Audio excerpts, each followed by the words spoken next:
দেখেন যে এক তো এখানে মেন হোলের ডাক্তাররা নিয়ে গেছে, নিয়ে যাওয়ার পরে এখানে আশেপাশে দেখেন অনেক স্টল অনেক কিছু আছে।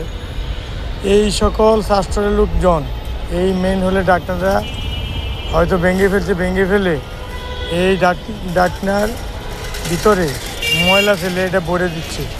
ভরে দিলে 2 দিন পরে পানি আর যাবে না।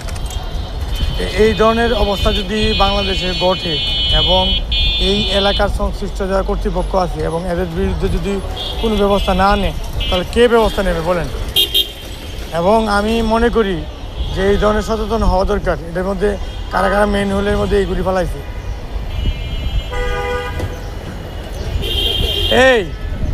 এই যে মেইন হোলটা আছে এটার মধ্যে এই ময়লা ফেলায় ভরে এলেছেন কারণটা কি? এই যে মেইন হোলটা আছে এটার মধ্যে ময়লা ফেলায় ভরে এলেছেন, তাহলে এইগুলো আমরা নিষেধ করি। এই যে আমাদের রাস্তাটা ব্লক হয়ে গেল, পানি তো ভিতরে ঢুকবে না।